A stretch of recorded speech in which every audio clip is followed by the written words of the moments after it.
The February wind bit through Elizabeth Monroe's cashmere coat as she stepped out of her Tesla Model X. The slate-gray clouds hung low over Boston's financial district, threatening snow. She glanced at her watch, a Cartier her father had given her for her 25th birthday, and hurried toward the gleaming facade of Monroe's, her family's crown jewel in their restaurant empire. The valet rushed forward, keys jangling. "Good afternoon, Ms. Monroe." "Afternoon, Derek." She handed him the key fob with a practiced smile that barely reached her eyes. Elizabeth had mastered the art of being pleasant without being present, a skill she found particularly useful in her position as the heiress to the Monroe fortune.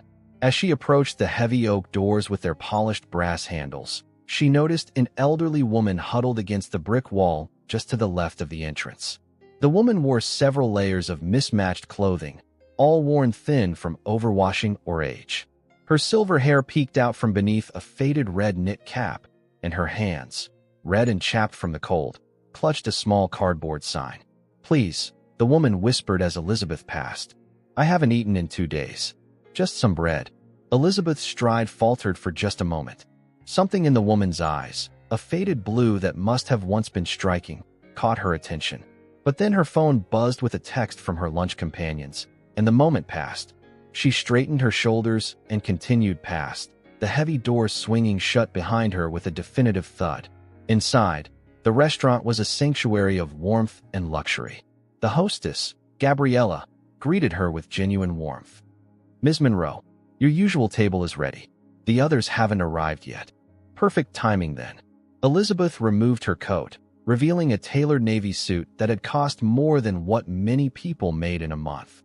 "And please, bring a bottle of the 2014 Chateau Margaux to the table. We're celebrating Jennifer's promotion." Right away, as she followed Gabriella through the restaurant, Elizabeth took in the familiar details of her father's vision. The hand-painted ceiling mural of a Tuscan vineyard. The genuine Tiffany lamps casting a warm glow over white tablecloths. The subtle hum of Boston's elite discussing mergers and politics over plates of food that cost more than the old woman outside would see in a week. Her table, positioned near the floor-to-ceiling windows overlooking the harbor, awaited her. As she sat down, she realized she could actually see the old woman from this vantage point. Something uncomfortable stirred in her chest, but she quickly dismissed it, turning her attention to the sommelier who approached with the wine she'd requested. "An excellent choice, Ms. Monroe," he said, presenting the bottle for her inspection before uncorking it with practiced precision. "Thomas knows I never choose poorly," she said with a light laugh, referring to her father, Thomas Monroe, the restaurant's founder. As the sommelier poured, Elizabeth's friends arrived: Jennifer Thompson, fresh from her promotion to senior partner at her law firm, and Rebecca Sullivan, who managed her family's real estate empire. Both women air-kissed Elizabeth's cheeks before settling into their chairs. "God, it's freezing out there," Jennifer complained, rubbing her hands together. "I thought spring was supposed to be coming soon." "Tell me about it," Rebecca agreed, reaching for the wine. "Oh, Liz, you didn't have to order the Margaux. That's too much." "Nothing's too much for celebrating your victory," Elizabeth replied, raising her glass. To breaking that glass ceiling, one partnership at a time. They clinked glasses, and Elizabeth felt the familiar comfort of being among her own kind. Women who understood the pressure of family legacies, who didn't question the price of the wine or feel guilty about the homeless people they all pretended not to see on their way to work each day. The conversation flowed easily through their first course, seared scallops with a champagne beurre blanc that melted on the tongue. Elizabeth found herself gradually relaxing, pushing away the fleeting moment of discomfort she'd felt earlier. This was her world, elegant, controlled, predictable, until she saw her father. Thomas Monroe rarely came to the restaurant anymore.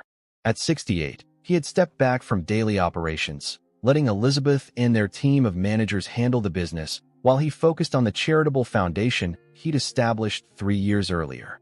So the sight of him standing at the bar, watching her through the crowded dining room, sent a jolt through her chest. He didn't wave or acknowledge her in any way.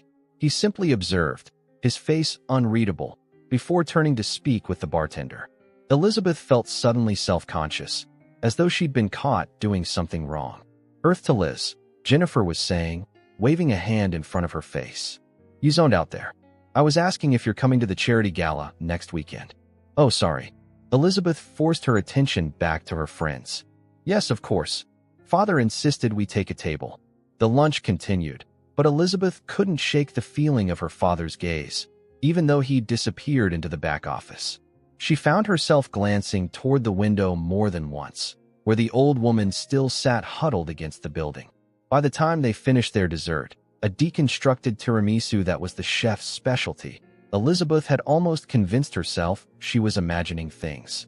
Her father probably just happened to be checking on the restaurant. It had nothing to do with her. As they prepared to leave, Elizabeth insisted on paying the bill, nearly $500 for their lunch, dismissing her friend's token protests.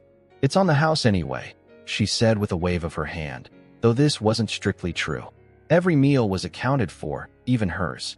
Outside, the wind had picked up, carrying the first few snowflakes of what would likely become an afternoon squall. Elizabeth buttoned her coat and was about to head toward the valet stand when she noticed the old woman was gone. Your car, Ms. Monroe, Derek said, pulling up in her Tesla. Thanks.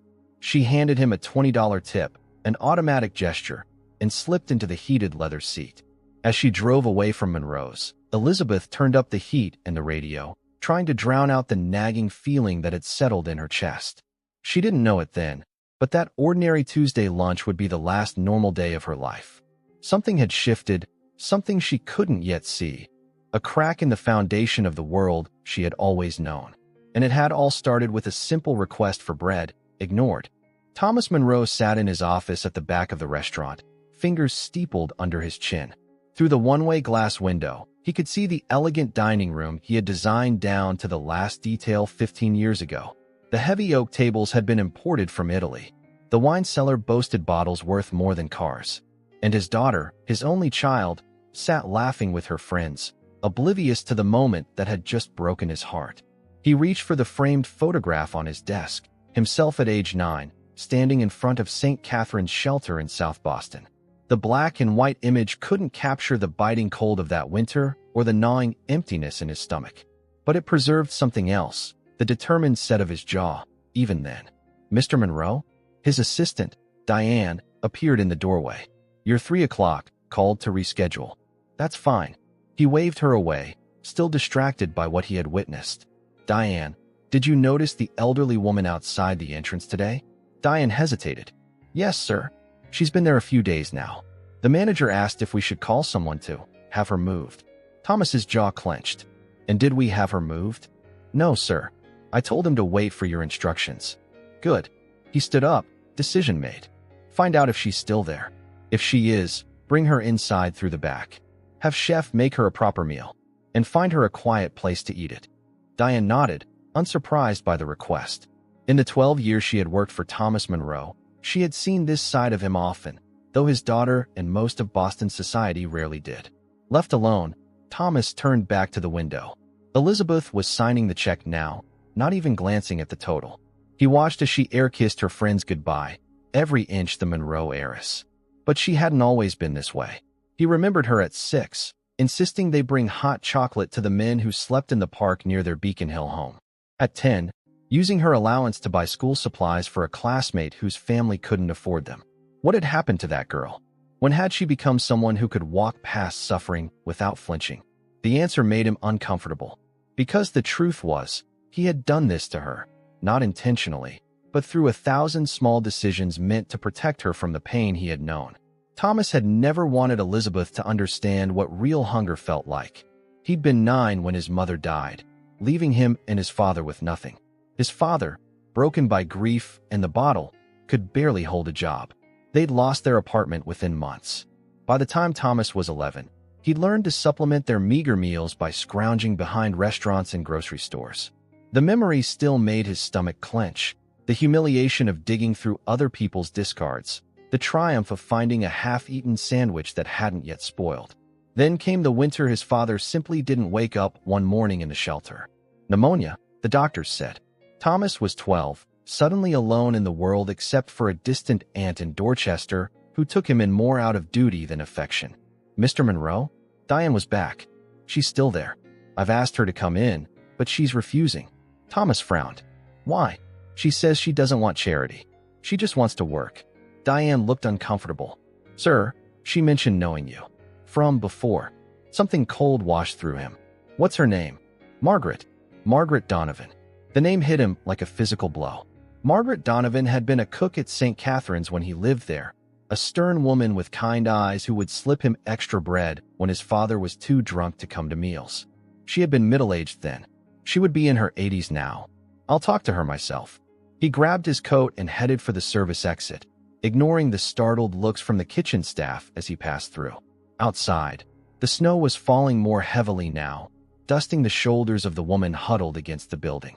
Up close, Thomas could see that her face was deeply lined, her eyes clouded with cataracts. But when she looked up at him, a flash of recognition crossed her features. "Tommy Monroe," she said, her voice surprisingly strong. "Look at you now." He crouched beside her, heedless of the snow soaking through his expensive trousers. "Miss Donovan, what happened to you?" She gave a dry laugh. "Life, Tommy. Just life. The shelter closed 10 years ago. My pension doesn't cover rent anymore." She gestured to the gleaming restaurant behind them. "But you did all right for yourself." Shame burned through him. All these years, he'd proudly told the story of his rise. How he'd worked as a dishwasher, saved every penny, put himself through community college, spotted an opportunity in restaurant supply, built his first restaurant, then his second, then his empire. He'd thought his success somehow honored the people who had helped him along the way. But he had never gone back to find them. Never thought to check if Miss Donovan needed help in her old age. "Come inside," he said firmly. "Please." She shook her head. "I don't want your pity, Tommy. It's not pity. It's respect." He held out his hand. "And it's freezing out here." After a long moment, she took his hand, her fingers ice-cold against his.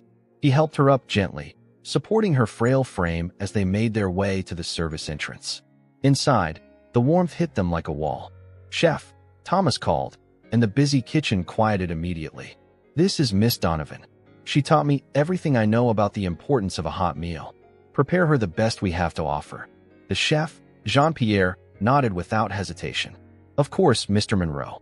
Right this way, madam." As Miss Donovan was led to a small table in the corner of the kitchen, Thomas stood watching, a storm of emotions brewing inside him.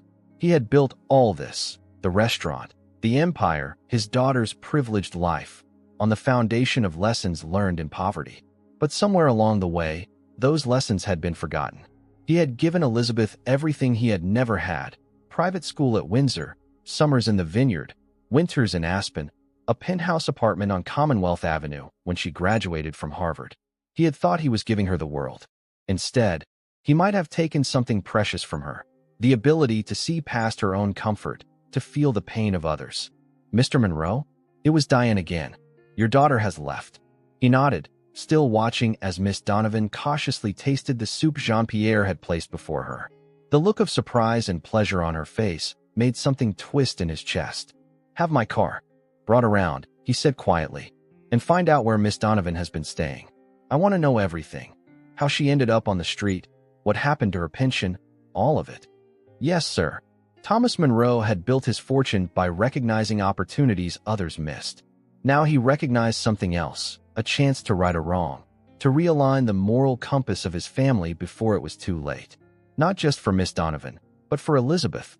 His daughter had everything money could buy, but she was in danger of losing something money couldn't replace: her humanity.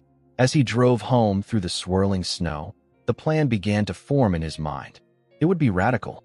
It would shock Boston society. Elizabeth would resist, perhaps even hate him for it at first. But Thomas Monroe hadn't built an empire by making safe choices. By the time he pulled into the circular driveway of his Beacon Hill townhouse, his decision was made.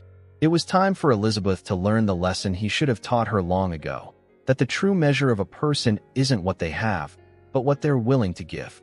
Elizabeth kicked off her heels in the marble foyer of her apartment, the sound echoing through the open concept space. Floor-to-ceiling windows offered a panoramic view of Boston Harbor, now obscured by the thickening snowfall. She'd bought the place in Seaport 3 years ago against her father's advice. He thought it too modern, too removed from the old Boston he still clung to, but she loved the sleek lines and the anonymity of the glass tower. Her phone buzzed with a text from Jennifer. "Drinks tomorrow at Liberty?" Need to dish about Paul from accounting. Elizabeth smiled and typed back a quick affirmative before heading to the kitchen for a glass of wine. The encounter with her father at the restaurant still nagged at her. It wasn't like him to show up unannounced, and he certainly hadn't come over to say hello. Something was off. She was halfway through her Cabernet when her phone rang. Her father's ringtone, a snippet of Sinatra's My Way, that always made her smile despite herself. "Dad?" She answered, trying to sound casual. "I saw you at the restaurant today. You should have joined us." "I was just stopping by," Thomas replied, his voice giving away nothing. "Are you home now?" "Yes, just got in. The snow's picking up." "I know." There was a pause. "I'm downstairs. Can I come up?" Elizabeth nearly dropped her glass. Her father rarely visited her apartment. He claimed the modern furniture hurt his back, but she suspected he simply preferred having her come to him, to the house where she'd grown up, where he still maintained the upper hand. "Of course," she said, already moving to tidy the living room. "Come up." 5 minutes later, she opened the door to find Thomas Monroe brushing snow from his overcoat. At 68, he still cut an imposing figure, 6 feet tall with a full head of silver hair and the same piercing blue eyes she had inherited. He was Boston old money incarnate, despite having earned every penny himself. "This is unexpected," she said, taking his coat. "Everything okay? Just wanted to see you." He stepped into the apartment, scanning it with the critical eye of someone who had built buildings rather than just lived in them. "Still no artwork, I see. I like the minimalism." It was an old argument, comfortable in its familiarity. "Can I get you a drink? I have that scotch you like." "Please." She watched him wander to the windows while she poured 2 fingers of Macallan 25 into a crystal tumbler. A housewarming gift from him, actually. Despite his criticism of her decorating choices, he had always been generous. That was his way, providing material things as a substitute for the time his business had taken from their relationship. "Beautiful view," he commented as she handed him the drink. "Even in this weather. That's why I bought it." She sat on the white leather sofa, expecting him to join her. Instead, he remained standing, looking out at the harbor. "Do you remember Mrs. Donovan?" he asked suddenly. The question caught her off guard. "Who?" "Margaret Donovan. She worked at St. Catherine's when I was a boy. She used to slip me extra food when things were bad." Elizabeth felt a prickle of unease. Her father rarely spoke of his childhood. It was as if his life began the day he opened his first restaurant. "I don't think you've mentioned her before." He turned to face her, his expression grave. "She was outside our restaurant today." The old woman asking for food. The wine turned sour in Elizabeth's stomach. "Dad, you can't know that every homeless person—" "I spoke with her, Elizabeth." The use of her full name, not Liz, not Lizzie, not Princess, told her this was serious. "It's her. She recognized me immediately." Elizabeth set down her glass, defensive anger rising. "And you're here because what? You saw me walk past her?" "I walk past dozens of homeless people every day. We all do. You can't help everyone." "No," he agreed, taking a seat in the Barcelona chair opposite her. "But we can help someone, especially someone who once helped us." The guilt she'd been suppressing surged back, sharper now with concrete details. Not just a nameless old woman, but Mrs. Donovan. Someone with history. Someone who mattered to her father. "I'm sorry," she said, and meant it. "If I'd known who she was." "But that's just it, isn't it?" Thomas interrupted, his voice gentle but firm. "Why should it matter who she is? Why does she need to have a connection to us to deserve basic human dignity?" The question hung in the air between them. Elizabeth had no answer that wouldn't reveal something ugly about herself, something she wasn't ready to acknowledge. "What happened to her?" she asked instead. Thomas took a long sip of his scotch before answering. "The shelter where she worked closed. Her pension barely covers medication, let alone Boston rent. She was staying with her niece in Dorchester until the niece died last year. She's been on the street since then." "That's terrible." Elizabeth felt the words inadequate even as she spoke them. "Yes," Thomas agreed. "It is. And it's also not uncommon. There are thousands of Margaret Donovans in this city. Dad, I know you feel responsible because you knew her, but this isn't about responsibility, Elizabeth. It's about humanity." He leaned forward, eyes intense. "When did you stop seeing people? Really seeing them?" The question stung, mostly because she couldn't dismiss it. When had she started looking past the homeless rather than at them? When had the problems of others become abstract concepts rather than flesh and blood realities? That's not fair, she said, but her voice lacked conviction. Maybe not. Thomas stood and walked to the bookshelf where she displayed the few family photos she kept. Her graduation from Harvard, a Christmas in Aspen, her mother's last birthday before cancer took her. He picked up one she had almost forgotten, herself at 8, helping at a soup kitchen during the holidays. Her father had insisted they volunteer every Thanksgiving and Christmas throughout her childhood. "You used to care so much," he said softly. "You would cry if you saw a bird with a broken wing. You once gave your lunch to a classmate who forgot hers. What happened to that girl, Lizzie?" The use of her childhood nickname broke something open inside her. "She grew up," Elizabeth said, her voice catching. "She learned how the world works." "No," Thomas shook his head. "She learned how her world works. The world we built around her." He set the photo down with care. "And that's on me." Elizabeth felt tears threatening and blinked them back. She wasn't used to emotional conversations with her father. Their relationship operated on a carefully maintained surface of shared business interests and social obligations, with the deeper currents of love and disappointment rarely acknowledged. "Why are you doing this?" she asked. "If you wanted to help Mrs. Donovan, you could have just done it. You didn't need to come here and make me feel like what?" He prodded gently. "Like I failed some test I didn't know I was taking." The words came out more bitter than she intended. Thomas sighed, suddenly looking every one of his 68 years. "This isn't a test, Elizabeth. It's a wake-up call. For both of us." He moved to sit beside her on the sofa, taking her hand in his. "I've been thinking a lot lately about legacy. About what I'm leaving behind. The restaurants. The foundation. Me." She listed them automatically.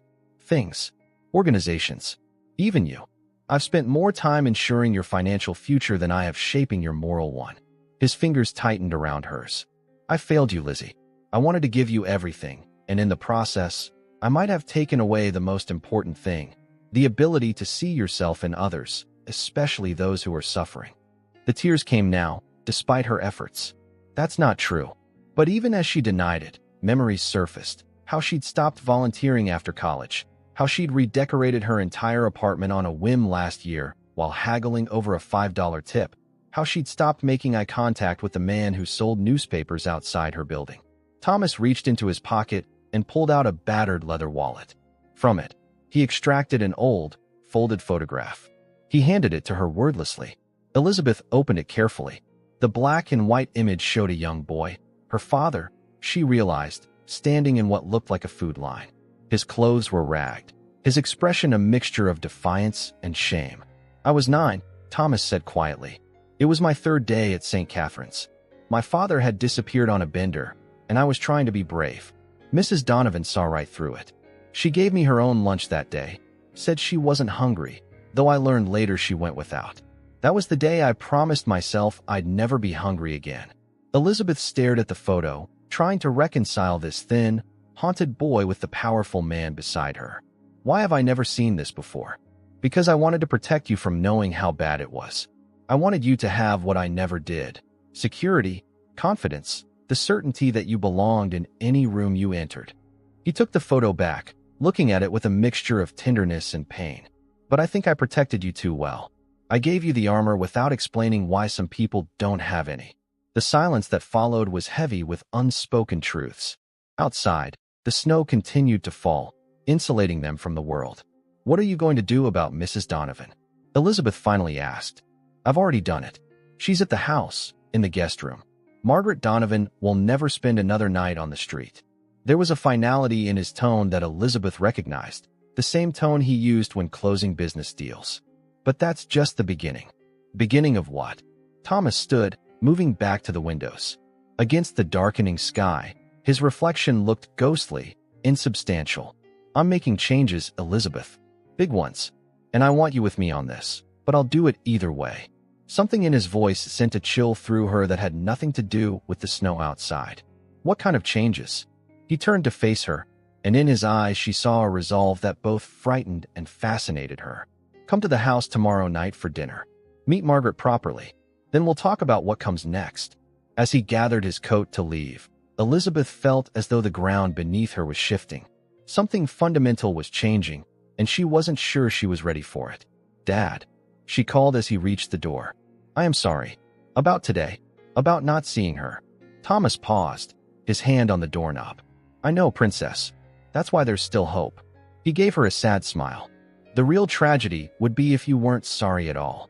After he left, Elizabeth stood at the window watching the snow erase the city's hard edges, turning Boston into a soft, forgiving landscape of white. She thought about the woman, Mrs. Donovan, now sleeping in her childhood home. She thought about the boy in the photograph, hungry and afraid. She thought about the girl she had been and the woman she had become. Tomorrow night, she would go to dinner. She would meet Mrs. Donovan. She would listen to whatever radical plan her father had conceived. But tonight, for the first time in years, Elizabeth Monroe would allow herself to really feel the weight of her privilege and the responsibility that came with it. Elizabeth arrived at her father's Beacon Hill townhouse promptly at 7 the next evening. Snow still clung to the wrought iron fence surrounding the property, but the brick walkway had been meticulously cleared. The 4-story federal-style home had been in their family for only 20 years, purchased when her father's first restaurant became a chain, but it had the gravitas of old money, as if the Monroes had always belonged there. She paused at the door, suddenly nervous. Dinner with her father was usually a formal affair at one of his restaurants, surrounded by staff and other diners, witnesses that kept their conversations safely on the surface. Tonight would be different. She could feel it. Before she could ring the bell, the door swung open. Instead of Greta, her father's longtime housekeeper, Thomas himself stood in the entryway. "You're right on time," he said, a hint of approval in his voice. Punctuality was a virtue in the Monroe household. Her father often said that being late was a sign of disrespect. He took her coat, and Elizabeth noticed he wasn't wearing his usual suit and tie, but rather a simple Oxford shirt and slacks. Another signal that tonight wasn't business as usual. "Is Mrs. Donovan?" Elizabeth trailed off, unsure how to phrase the question. "Margaret is in the kitchen," Thomas replied. "She insisted on helping with dinner, though I told her she's a guest." The casual use of the woman's first name wasn't lost on Elizabeth. This wasn't charity for her father, it was personal. She followed him through the house, past the formal dining room with its mahogany table set for 12, past the living room with its museum-quality art, to the kitchen at the back of the house. Elizabeth couldn't remember the last time they'd eaten in the kitchen. After her mother died, family dinners had gradually migrated to the dining room, becoming increasingly formal until they stopped happening entirely. The kitchen was warm and fragrant with the smell of baking bread. At the center island stood a small, white-haired woman chopping vegetables with practiced efficiency. She looked remarkably different from the figure Elizabeth had passed on the street. Clean, wearing simple but dignified clothing, her silver hair neatly combed back from her face.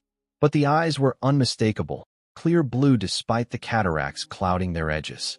"Margaret," Thomas said, "this is my daughter, Elizabeth." Mrs. Donovan looked up, her gaze direct and uncompromising. "So she is." She wiped her hands on a dish towel and extended one to Elizabeth. "I remember when you were born. Your father brought cigars to the shelter to celebrate." Elizabeth took the offered hand, surprised by its strength. "It's nice to meet you, Mrs. Donovan." The words felt hollow, inadequate given their previous encounter. "Margaret, please," the older woman corrected. "And we've already met, though I don't expect you to remember. You were too busy looking past me." The bluntness made Elizabeth flinch, but she saw no malice in Margaret's expression, only a straightforward acknowledgement of truth. "I'm sorry about that," Elizabeth said. "I should have stopped." Margaret nodded, accepting the apology without embellishment. "Water under the bridge. Now make yourself useful and set the table." Elizabeth looked to her father, expecting him to intervene, to remind Margaret that she was a Monroe and not accustomed to being ordered about in her own home. Instead, he suppressed a smile and pointed to the cabinet where plates were kept. For the next half hour, Elizabeth found herself taking direction from Margaret, setting the small kitchen table, stirring a pot of what turned out to be beef stew, slicing the fresh bread. It was disorienting to be treated not as the heiress to the Monroe fortune, but simply as an extra pair of hands. By the time they sat down to eat, Elizabeth's initial discomfort had faded. There was something soothing about the simple tasks, about Margaret's no-nonsense instructions and her father's quiet assistance. It reminded her of childhood dinners before her mother fell ill, when the kitchen was the heart of their home. "This is delicious," Elizabeth said after her first spoonful of stew. "Did you teach the chef at Monroe's his recipe?" A shadow crossed Margaret's face. "I never set foot in your fancy restaurant until yesterday, when your father brought me in the back door." Elizabeth's spoon paused halfway to her mouth. "But you knew my father from before. I assumed that I was part of his success story?" Margaret gave a dry laugh. "No, child. Tommy left the shelter and never looked back. Not that I blame him. Most people want to forget where they come from when where they come from is someplace like St. Catherine's." Thomas set down his spoon. "That's not entirely fair, Margaret. I didn't forget. I just—" He hesitated, searching for words. "You compartmentalized," Elizabeth supplied, understanding her father in that moment more clearly than she ever had. "You put that part of your life in a box so you could move forward." Thomas looked at his daughter with surprise, then nodded slowly. "Yes, exactly. Well, life doesn't stay in neat boxes," Margaret said, breaking off a piece of bread. "Sooner or later, the past comes knocking." They ate in silence for a few minutes, the weight of those words settling around them. Elizabeth found herself studying Margaret's hands, weathered, spotted with age, but steady as they handled knife and spoon. These were the hands that had once slipped extra food to a hungry boy, the hands that had been stretched toward her in supplication just yesterday. "I have a proposition," Thomas said suddenly, setting down his napkin. "For both of you." Elizabeth and Margaret turned to him with identical expressions of wariness. "I'm making changes to the restaurant," he continued. "To all of the restaurants, actually, but starting with the flagship downtown." He took a deep breath. "Beginning next month, Monroe's will operate as a pay-what-you-can establishment 3 days a week." Elizabeth nearly choked on her bread. "What? Dad, that's the right thing to do," Thomas finished firmly. "We've been serving the top 1% for years, charging prices that keep out everyone else. It's time we remembered what food is really about: nourishment, community, dignity."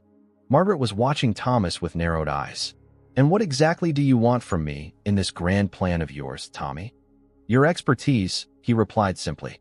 "You ran the kitchen at St. Catherine's for what, 15 years? You know more about cooking nutritious meals on a budget than any chef I've hired.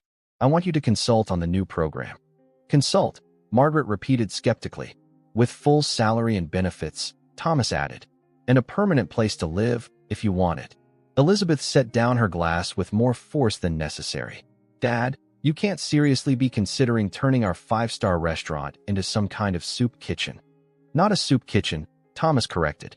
"A community table. And not all the time. We'll maintain our regular service 4 days a week. But the other 3 will be open to everyone, with people paying what they can afford." "We'll lose a fortune," Elizabeth protested, her mind racing through calculations. "The overhead alone, we can afford it," Thomas cut her off. "The foundation will subsidize the program until it finds its feet. This isn't about profit, Elizabeth. It's about purpose." Margaret was still studying Thomas, her expression unreadable. "And what role do you see for your daughter in this crusade of yours?" Thomas turned to Elizabeth, his eyes challenging but also hopeful. "That's up to her. She can continue managing the business side of things as she has been, or she can take a more active role in the new program. Either way, this is happening." The certainty in his voice told Elizabeth this wasn't a spur-of-the-moment decision. Her father had been planning this, perhaps for longer than she realized. The encounter with Margaret might have accelerated his timeline, but the seeds had been planted before. "You'll ruin our reputation," she said, but the argument sounded weak even to her own ears. "Our clientele expects exclusivity. Some will leave," Thomas acknowledged. "Others will embrace the vision. And we'll find new customers, people who care about more than just being seen at the right places." "It might just work," Margaret said unexpectedly. She pinned Elizabeth with those clear blue eyes. "But only if you're all in, young lady. Half measures won't cut it in this kind of venture." Elizabeth felt caught between them, her father's idealism and Margaret's pragmatism forming a pincer movement around her carefully constructed worldview. Part of her wanted to storm out, to dismiss the whole idea as her father's late-life crisis. But another part, a part that had been awakened by their conversation the night before, was intrigued. "When are you announcing this?" she asked, already thinking about the PR implications. Thomas and Margaret exchanged a glance. "Tomorrow morning," he said. "I've called a press conference at the restaurant. 10 o'clock. Tomorrow." Elizabeth gasped. "That's not enough time to prepare a proper rollout, to control the narrative. Sometimes you need to let go of control," Margaret interrupted. "That's the first lesson of real change." As if on cue, Thomas's phone buzzed with a message. He glanced at it and smiled. "They're ready for us." "Who's ready?" Elizabeth asked, suddenly suspicious. "Come see." Thomas stood, offering his hand to Margaret, who rose with dignity, if not ease. They led Elizabeth through the house to the front door. Outside, the snow had stopped, and the street was quiet under a blanket of white. Thomas opened the door, and Elizabeth stepped out onto the porch. A charter bus was parked at the curb, its lights illuminating the snowy scene. As she watched, the door opened, and people began to file out. Men and women of various ages, some with children, all looking somewhat uncertain as they glanced up at the imposing townhouse. "What is this?" Elizabeth whispered, stepping back toward the doorway. "Your father invited us for dessert," said a man at the front of the group, his Boston accent thick. "Said it was time the Monroe house had some real guests." Elizabeth turned to her father, who stood in the doorway with Margaret at his side. "Dad, I've been donating to shelters and soup kitchens for years," Thomas said quietly. "But writing checks is easy. Opening your home, that's where real change begins." He squeezed her shoulder. "It's time to stop walking past people, Lizzie. It's time to invite them in." As the first guests made their way up the walkway, Elizabeth felt something shift inside her. Not a complete transformation, but the first crack in the foundation of her privileged isolation. Whatever came next, she knew her life would never be the same. The press conference was a disaster or a triumph, depending on one's perspective. Elizabeth stood at the back of the restaurant, watching her father address the crowd of journalists with a calmness that belied the bombshell he was dropping. "For too long, fine dining has been the exclusive domain of the wealthy," Thomas was saying, his voice steady. "Monroe's was built on the principle that good food brings people together. Somewhere along the way, we forgot that people means everyone, not just those who can afford a $300 tasting menu." Camera flashes punctuated his words. The press had shown up in force, not just the usual food critics and business reporters, but major networks and social media influencers, tipped off that something big was happening at one of Boston's most exclusive establishments. Margaret stood beside Thomas, her simple navy dress a stark contrast to the designer labels worn by the journalists who typically covered Monroe's events. She looked small but dignified, her spine straight as a young ballerina's. Elizabeth had expected to feel mortified, watching her family's brand being dismantled in real time. Instead, she felt strangely detached, as if observing a play rather than her actual life unfolding. She was dressed for the part in a conservative gray suit, her expression carefully neutral, but her mind was still processing the events of the previous evening. After the press conference, her father had hosted 23 people for dessert in their formal dining room, residents from the Harbor Light Center, a shelter in Dorchester. There had been awkwardness at first, the shelter residents clearly uncomfortable amid the crystal and silver. But then a young boy had spilled his hot chocolate, and instead of the horrified silence Elizabeth expected, Margaret had laughed and said, "Well, now the party's really started." Something had broken open after that. The guests relaxed, sharing stories that alternated between heartbreaking and hilarious. A woman named Jasmine had once been a concert pianist before mental illness derailed her career. A teenager called Marcus was studying for his GED despite having no permanent address.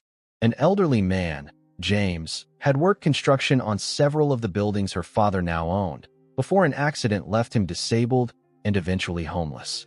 They were people, complex, intelligent, struggling people, not the faceless statistics Elizabeth had trained herself to ignore. "Ms. Monroe," a reporter's voice jolted her back to the present. "Do you support your father's decision?" All eyes turned to her, including her father's. This was the moment of truth. She could distance herself, make it clear this was her father's pet project, not hers. Her friends would understand. Boston society would forgive her. She could preserve her own reputation even as her father risked his. Elizabeth stepped forward, the click of her heels against the hardwood floor suddenly loud in the expectant silence. "My father has always been a visionary," she began carefully. When others saw abandoned buildings, he saw opportunities. When critics said Boston didn't need another high-end restaurant, he proved them wrong. She paused, feeling the weight of the moment. This new chapter for Monroe's isn't a departure from that vision. It's an expansion of it. Thomas's eyes widened slightly, the only indication of his surprise. Margaret gave an almost imperceptible nod of approval. Monroe's will continue to offer the exceptional dining experience our regular patrons expect, Elizabeth continued, shifting into the confident PR voice she used for business announcements. But we'll also be opening our doors to a broader community 3 days a week, with a pay-what-you-can model that allows everyone to enjoy a dignified meal in a beautiful setting. Won't your wealthy clients object to dining alongside the homeless? Called out a reporter from the back. Elizabeth felt a flash of irritation. Our regular service will continue 4 days a week as usual. The community table program will operate separately on Mondays, Tuesdays, and Wednesdays, when we're typically closed or underbooked. She fixed the reporter with a steady gaze. But to address your real question, anyone who objects to sharing space with fellow human beings might not be the clientele we're interested in keeping. A murmur ran through the crowd. Elizabeth caught her father's eye and saw pride there, along with something else. Relief, perhaps. He had gambled that she would come around, and he had won. The questions continued for another 20 minutes. Practical concerns about logistics, cynical queries about tax benefits, genuine interest in the implementation. Through it all, Thomas, Margaret, and Elizabeth presented a united front, though Elizabeth had only learned the details of the plan an hour before the press conference. When it was over and the last journalist had departed, Thomas turned to her. "You didn't have to do that." "Yes, I did," Elizabeth replied. "It's our family name on the door." Still, he squeezed her shoulder. "Thank you." Margaret, who had been speaking with Jean-Pierre about menu adaptations, joined them. "Well, you've stirred up the hornet's nest now. No going back." "I wouldn't want to," Thomas said firmly. Elizabeth's phone had been buzzing continuously in her pocket throughout the press conference. Now she pulled it out to find 17 text messages, for missed calls, and dozens of social media notifications. News traveled fast in Boston's tight-knit social circles. The texts ranged from supportive, "OMG, this is amazing. So proud of you guys," to confused, "Please tell me this is some kind of publicity stunt," to openly hostile, "Way to tank your family business for a bunch of bums." The most recent was from Rebecca. "We need to talk. Liberty Hotel Bar. Noon." Elizabeth glanced at her watch. She had 30 minutes to get across town. "I have to go," she told her father. "Damage control with the social set." "Are you sure that's necessary?" Thomas asked, frowning. "Trust me," Elizabeth said with a grim smile. "It is." The Liberty Hotel's Alibi Bar was crowded despite the early hour, filled with the beautiful people of Boston having business lunches or early cocktails. Elizabeth spotted Rebecca and Jennifer at a corner table, their heads bent together in intense conversation that stopped abruptly when they saw her. "There she is," Rebecca said, gesturing to an empty chair. Boston's newest social justice warrior. The sarcasm was thick, but Elizabeth chose to ignore it, sliding into the seat with practiced grace. "I assume you saw the press conference." "Everyone saw it," Jennifer replied. "It's all over social. #Monroe's for all is trending." Elizabeth signaled a server. "Gin and tonic, please." "Double." She turned back to her friends. "Good. Publicity is publicity." Rebecca leaned forward, her voice low. "Cut the PR bullshit, Liz. What the hell is going on? Is your father having some kind of breakdown?" "He's perfectly fine," Elizabeth said coolly. "He's making a business decision." "Business?" Jennifer laughed incredulously. "Giving away meals to homeless people isn't business. It's charity, and there are foundations for that. You don't turn a 5-star restaurant into a soup kitchen." "It's not a soup kitchen," Elizabeth corrected automatically, echoing her father's words from the night before. "It's a community table, and it's 3 days a week, when we're typically closed anyway." "You sound like you actually support this insanity," Rebecca said, studying Elizabeth's face. "My God, you do." The server arrived with Elizabeth's drink, and she took a long sip before answering. "I do. Not just because he's my father, but because he's right. We've been living in a bubble, serving the same 300 people who can drop $1,000 on dinner without blinking. That bubble is called exclusive for a reason," Jennifer pointed out. It's what people pay for. And they'll still get it, Elizabeth assured her. 4 days a week, nothing changes. But the other 3, we open the doors a little wider. You'll be giving away food to people who should be working for it, Rebecca said flatly. Enabling laziness. Elizabeth stared at her friend. This woman she'd known since prep school, whose family summered next to hers on the vineyard, who had never missed a society event or charity gala. Had Rebecca always been this callous, or had Elizabeth simply never noticed because she shared the same blind spots? Do you know what I learned last night? Elizabeth said quietly. I met a man who helped build half the skyscrapers in this city before a steel beam fell on his leg. Workers' comp ran out before he could find another job. His wife left, taking their health insurance with her. He lost his apartment 3 months later. She took another sip of her drink. Tell me again about laziness, Becca. Rebecca had the grace to look uncomfortable. One sad story doesn't change the reality.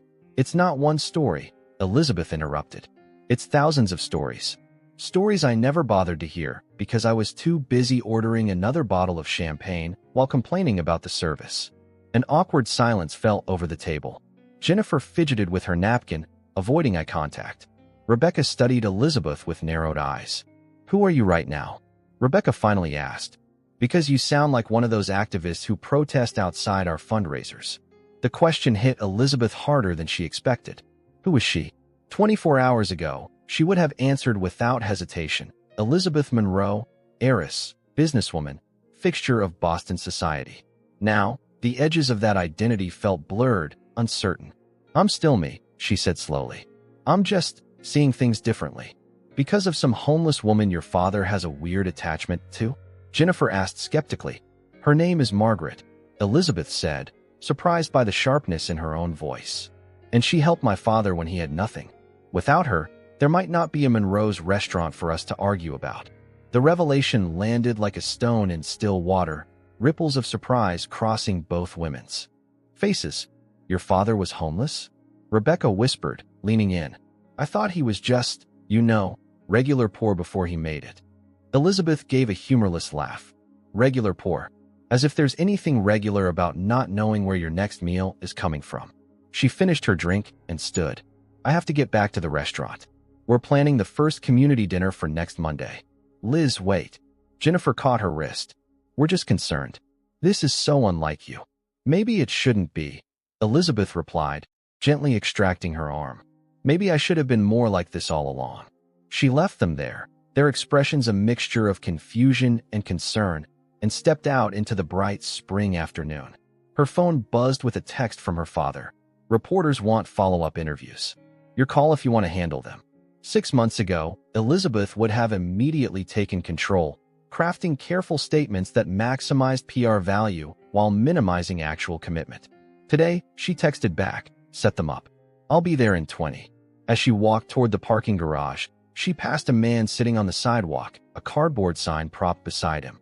Normally, Elizabeth would have quickened her pace, eyes forward, pretending not to see. Today she stopped. Are you hungry? She asked. The man looked up, startled by direct address. Always, he said cautiously. Elizabeth reached into her purse and pulled out her wallet.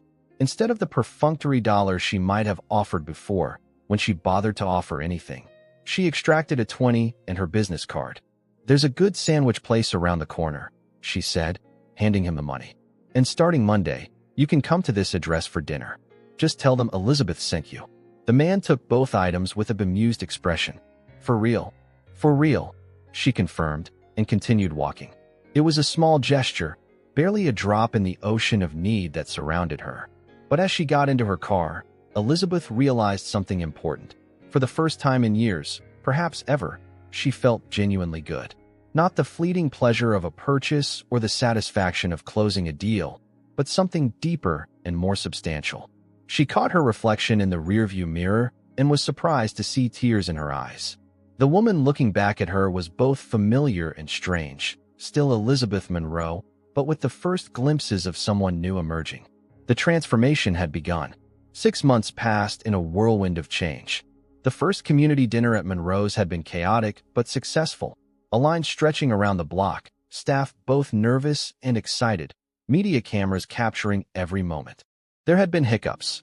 a wine glass broken by someone and used to stemware, a minor argument at one table, a few regular customers who arrived unaware of the new program and left in visible disgust. But there had also been magic, a homeless choir that spontaneously performed after their meal, moving several staff members to tears, children experiencing fine dining for the first time, their eyes wide at the chandeliers and fresh flowers, elderly patrons dressed in their Sunday best, bringing dignity to circumstances that had tried to strip it away. By the third week, they had developed a rhythm. Jean-Pierre, initially resistant to simplifying his menu, had discovered a passion for creating nutritious, cost-effective dishes that still reflected his classical training. The waitstaff, who had worried about smaller tips, found that the foundation's compensation model actually provided more stable income. And the regular clientele had sorted itself out. Those who couldn't stomach the restaurant's new mission had taken their business elsewhere, while those who remained became enthusiastic ambassadors, often volunteering on community nights. Now, on a crisp October evening, Elizabeth stood at the entrance of Monroe's, checking names against a clipboard. Tonight was special, the 6-month anniversary of the community table program, expanded now to all 5 Monroe restaurants across Massachusetts. They were hosting a fundraiser, with tickets sold at premium prices to their wealthy patrons, the proceeds funding the next phase of expansion. The guest list was a who's who of Boston society, people willing to pay $1,000 a plate for the privilege of supporting what had become the city's most talked-about social enterprise. Ms. Monroe, a server approached, looking nervous. "There's a situation in the kitchen." Elizabeth handed the clipboard to the hostess. "I'll be right back," she told the small cluster of donors waiting to speak with her. She followed the server through the dining room, where beautifully dressed guests mingled with program participants specially invited for the occasion, the boundaries between them increasingly difficult to discern. In the kitchen, she found Margaret and Jean-Pierre in a heated discussion, surrounded by a half-dozen staff members trying to look busy while eavesdropping. "What's going on?" Elizabeth asked, her voice carrying the quiet authority she had developed over the past months. Margaret turned, hands on her hips. "This young man wants to serve foie gras tonight. I told him it's wasteful when we could feed 5 people for the cost of 1 serving." Jean-Pierre threw up his hands. "It is a fundraiser, Madame Donovan. These people expect luxury. They are paying to support your program." "It's our program," Margaret corrected him. "And they're paying to support meals for people who need them, not to stuff themselves with tortured goose liver." Elizabeth suppressed a smile. In the months since Margaret had become an official part of the Monroe organization, with the title of Community Culinary Director and an apartment in one of Thomas's buildings, she had lost none of her bluntness. She had become something between a colleague and family member, respected by all but still willing to challenge everyone, including Thomas himself. "How about a compromise?" Elizabeth suggested. "Jean-Pierre, what if you offered foie gras as an optional addition, with a clear indication that each serving purchased funds 5 meals in the community program?" Both parties considered this solution, weighing practicality against principle. "I suppose that would work," Margaret conceded, "as long as it's clear where the money goes." This I can do," Jean-Pierre agreed. "We will make beautiful cards for each table explaining the impact." Crisis averted, Elizabeth returned to the dining room, where her father was now greeting guests by the entrance. At 69, Thomas looked younger than he had 6 months ago, energized by the new direction of his company and the unexpected media attention that had made him a national figure in conversations about corporate social responsibility. "There you are," he said when he spotted her. "The mayor just arrived, and that reporter from the Times wants a few more quotes for his piece." Elizabeth nodded, scanning the room with a practiced eye. Every detail was perfect, from the centerpieces, created by a women's shelter arts program, to the background music, a string quartet comprised of conservatory students from low-income neighborhoods. The evening was a careful balance, opulent enough to satisfy wealthy donors while still embodying the values of the community table program. "Is Margaret terrorizing the kitchen staff again?" Thomas asked with a knowing smile. "Just keeping Jean-Pierre honest," Elizabeth replied. "Everything's fine." Thomas studied his daughter's face. "More than fine, I'd say. You're glowing, Lizzie." She was about to dismiss the comment when she caught sight of her reflection in a decorative mirror across the room. Her father was right. The woman looking back at her bore little resemblance to the Elizabeth Monroe of 6 months ago. Gone was the sleek, severe hairstyle, replaced by a softer cut that framed her face. Her makeup was minimal, her dress elegant but understated. But the real difference was in her eyes. They were brighter, more focused, present in a way they hadn't been before. "I'm happy," she said simply. It was still a surprise, that admission. For years, she had confused pleasure with happiness, accumulation with fulfillment. The revelation that they weren't the same had been both disturbing and liberating. Ms. Monroe, a young woman, approached hesitantly. She wore a borrowed dress. Elizabeth recognized it from the program's clothing closet and looked nervously around the opulent room. "I just wanted to say thank you. I had my first job interview yesterday, after 3 years of nothing." Elizabeth smiled warmly, placing a hand on the woman's arm. "That's wonderful, Shanice." "Where?" "The Marriott downtown. For their housekeeping staff." Shanice straightened her shoulders. "The manager said he was impressed that I've been volunteering here. Said it showed character." "It does," Elizabeth agreed. "But so does everything else you've done, going back to school, getting sober, finding stable housing. You've worked incredibly hard." Shanice blushed at the praise. "I wouldn't have done any of that without the program. Without you folks believing in me first." After Shanice moved on to enjoy the hors d'oeuvres, Thomas gave Elizabeth a proud smile. "You remembered her name. Her story." "I remember all of them," Elizabeth said quietly. It wasn't an exaggeration. Over the past 6 months, she had made it her mission to know every regular participant in the program. Not just their names, but their circumstances, their goals, their progress. What had begun as a professional obligation had become deeply personal. "You've surprised me, Lizzie," Thomas admitted. "When I started all this, I thought you might humor me for a while, then gradually distance yourself. Return to your old life." Elizabeth shook her head. "There's no going back." She glanced around the room, at the remarkable social experiment unfolding around them. Wealthy donors in conversation with program participants, volunteers bustling between tables, staff members who had once been homeless themselves now serving food with professional polish. "This is where I belong." The evening progressed smoothly. Elizabeth gave her speech, a masterful blend of business metrics and personal anecdotes that had the crowd alternatively nodding with approval and wiping away tears. The fundraising goal was surpassed before dessert was served. The mayor announced a new city initiative modeled after the Monroe program. It was nearly midnight when the last guests departed. Elizabeth kicked off her heels and collapsed into a chair beside her father and Margaret at a corner table, the remains of wine and dessert spread before them. "Well," Margaret said dryly, "I suppose it wasn't a complete disaster." Thomas laughed. "High praise indeed from you, Margaret." "The board will be pleased," Elizabeth added. "We raised enough to fund the next 2 locations." They sat in comfortable silence for a moment, until Margaret fixed Elizabeth with her penetrating gaze. "Your mother would be proud of you, girl." The comment caught Elizabeth off guard. Her mother, Catherine, had died when Elizabeth was 16, long enough ago that the wound had scarred over, but recently enough that the mention still stung. "You didn't know my mother." "No," Margaret agreed. "But Tommy talked about her at the shelter.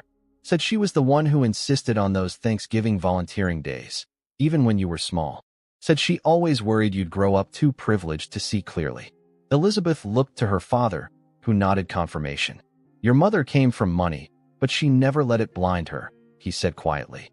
"After she died, I think I overcompensated.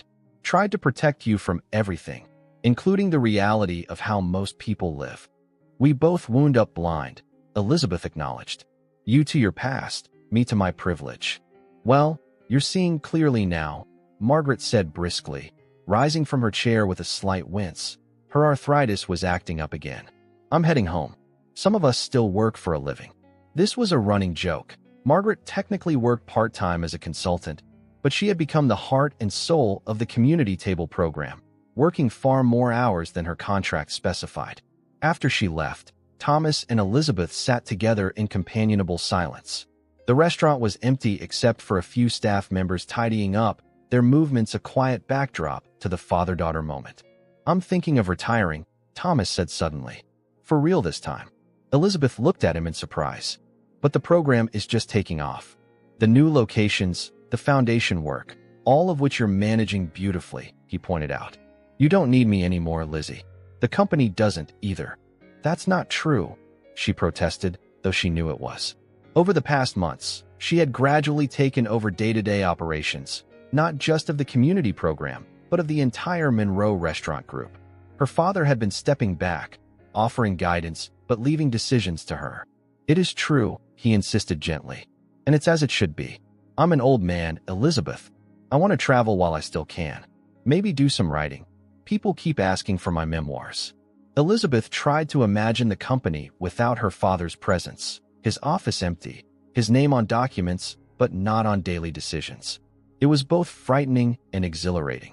"What would you do first?" she asked, accepting the inevitable. "If you retired?" Thomas smiled. "I'd like to go back to St. Catherine's, the neighborhood, I mean. The shelter is gone, but I want to see what's become of the place. I never had the courage to return before." "I'll go with you," Elizabeth offered impulsively. "I'd like that." He reached across the table to take her hand. "You know, when I saw you walk past Margaret that day, I was so disappointed. Not just in you, but in myself. I thought I'd failed completely as a father." "You hadn't," Elizabeth assured him. "I just needed a wake-up call. We all do sometimes." He squeezed her hand, then released it. The real measure of a person isn't whether they make mistakes, it's whether they learn from them. Later that night, as Elizabeth drove home to her apartment, the same luxury high-rise, though she was considering moving to be closer to the new community center they were building, she thought about how much had changed in 6 months. She had lost friends. Rebecca had stopped returning her calls after a heated argument about enabling the homeless, but had gained new ones, people whose lives were nothing like her own, but whose courage and resilience humbled her daily. Her calendar, once filled with charity galas and shopping appointments, now included weekly mentoring sessions with program participants, meetings with city officials about homelessness initiatives, and regular dinners with Margaret, who had become the grandmother Elizabeth had never known. The work was harder than anything she had done before. There were days when the problems seemed insurmountable: the depth of poverty in Boston, the systemic issues that created homelessness, the resistance from some quarters to even acknowledging these realities. But there were also moments of pure joy: a program participant getting a job, a child experiencing restaurant dining for the first time, a family reunited after years of separation caused by economic hardship. As she pulled into her parking space, Elizabeth realized she had forgotten to check her investment portfolio that day, something that would have been unthinkable in her previous life, when market fluctuations occupied her constant attention. Now, money seemed like what it truly was: a tool, not a goal in itself. She thought of Margaret, who had lost everything and yet maintained her dignity and compassion. Of her father, who had climbed from destitution to wealth without forgetting where he came from. And of herself, the person she had been and the person she was becoming. The old Elizabeth would have walked past a woman in need without a second glance. The new Elizabeth couldn't imagine such indifference. The transformation wasn't complete. She still caught herself in moments of thoughtless privilege, still had to consciously push past ingrained assumptions. But every day brought her closer to the person she wanted to be. As she rode the elevator to her apartment, Elizabeth thought about the moment that had changed everything. That cold afternoon when she had chosen not to see someone suffering. It would have been so easy to continue down that path, to remain comfortably blind to the realities that existed just outside her privileged bubble. Instead, her father had shown her a different way, not through lectures or guilt, but through example. He had reminded her of who she was meant to be, who they were meant to be, together. The Monroe legacy was being rewritten, one meal at a time. And Elizabeth, finally, was proud to be its author.